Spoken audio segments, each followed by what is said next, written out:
Bungie unveiled one of their biggest sandbox updates last week in their This Week At Bungie update.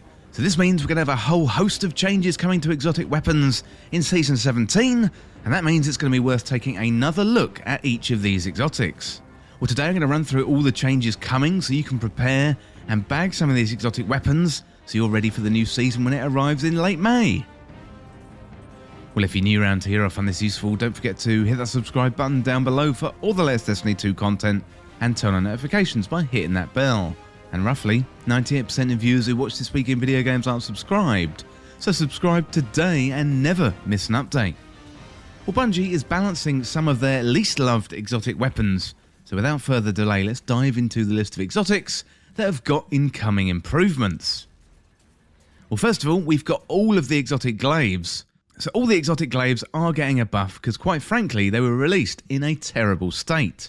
And they're being changed to make it easier to build up energy, plus all of the individual glaive buffs as well. So first of all, the Titan Glaive, Edge of Action.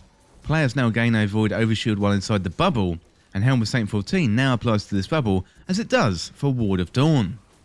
Then we got the Warlock Glaive, so I'm showing this one here. This is the Edge of Intent, increased speed and acceleration for healing turret projectiles. So that could be really interesting. Finally, we've got the Hunter Glaive, so Edge of Concurrence, tripled the damage of wave detonation and increased the number of enemies it can chain from 4 to 8. So that is going to be absolutely devastating.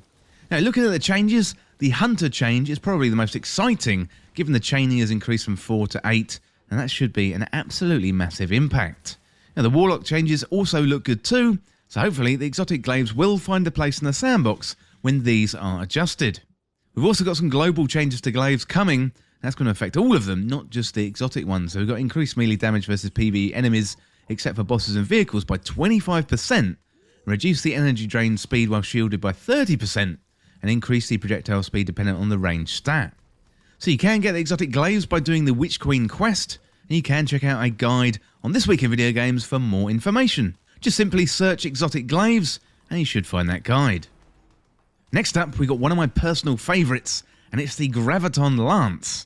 The Graviton Lance has always been worth checking out, especially this season with Void 3.0 builds.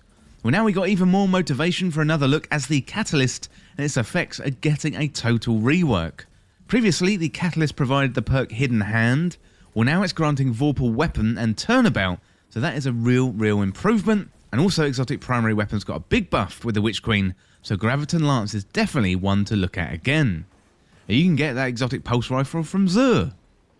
Well, next up we got Xenophage. So Xenophage is getting an increase in the rate of fire, plus the damage is being reverted back to what it was. So the rate of fire is going up slightly from 100 RPM to 120 RPM, plus there's a big buff to machine guns in general, with Bungie saying the following. So machine guns aren't where we want them to be in PvE, so we're giving them an additional buff, but less so against bosses, where their extreme long range and deeper ammo reserves would make them too strong in many roles. With this change, they'll shred most enemies without stepping on the top tier boss damage options, so they've increased the damage by 40% against PvE enemies. Well, to get this one, you can get it from the quest on the moon, and once again, I've got a guide on This Week in Video Games for how to get it, so check that one out. Well, next up we got Skyburners Oath. So Skyburners Oath on paper looks like it's getting a massive buff. So Bungie says Skyburners Oath felt like it didn't have a niche, except for airborne memes, so we've made a whole bunch of changes aiming to improve its ease of use, give it some more utility, and really push it into the airborne role. So they've increased the ADS projectile speed to 9999, so basically that projectile is now hit scan. Both ADS and hipfire are now 150 RPM, and hipfire projectiles no longer tracks but arcs similar to grenade launchers, and they've got a larger detonation size than ADS. And then hipfire detonation also applies burn to targets. That's going to be great for Solar 3.0. Then the bonus range for the Masterwork has been rolled into the base stat for the weapon, and the Masterwork now grants bonus reload speed instead. It's got the highest airborne effectiveness stat of any weapon in the game, and that is 35. So this one is now going to be a hit scan weapon, meaning the bullets travel almost instantaneously. Plus we've got some nice burn effects which can work really well with Solar 3.0. So Skyburners Oath looks like it could be very effective in PvP too, so I would expect to see much more of this weapon in the coming season. And if you haven't got this one yet, you can get this one from Xur. Well, next up we got Wavesplitter. So Wavesplitter is definitely worth another look, perhaps are all of the exotic trace rifles, as they are readied for subclasses 3.0. Wavesplitter is void, plus it's getting the ability to suppress enemies when you pick up an orb of power, so definitely worth another look when the update comes out. So looking at the detail of the update, power level no longer cycles randomly, and the default damage output is the same as the old middle tier. Picking up an orb of power now grants 10 seconds of maximum power and caps at 20 seconds, up from 5 and 10. And now suppresses targets while granted this mode by picking up an orb. So all in all, really good changes there for Wavesplitter. So we've got the final weapon. This one is Leviathan's Breath. So this one is a power combat bow, and never really found its niche in Destiny 2. So Bungie says about the changes, Leviathan's Breath always felt like it should absolutely wreck champions, and using its first shot to stun an unstoppable champion without doing too much damage felt really bad.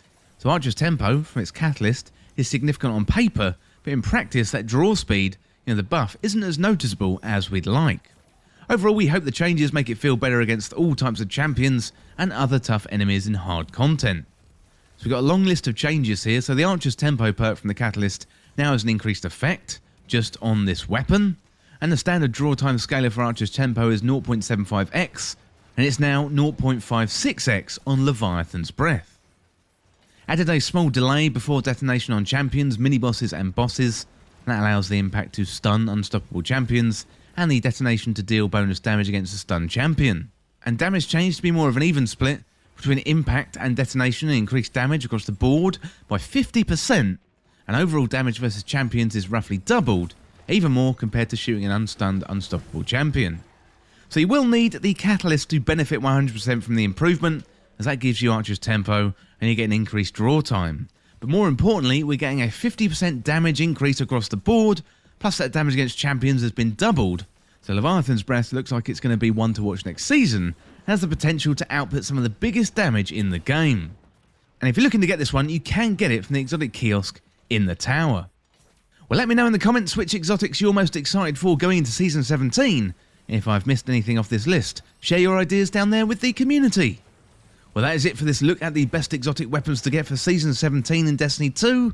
And as always, thank you so much for watching.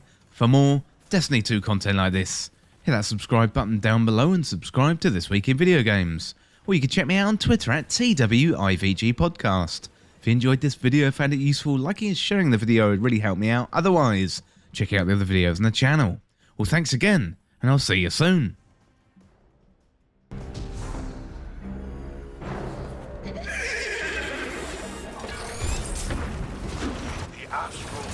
Demands honorable combat against the Cabal champion.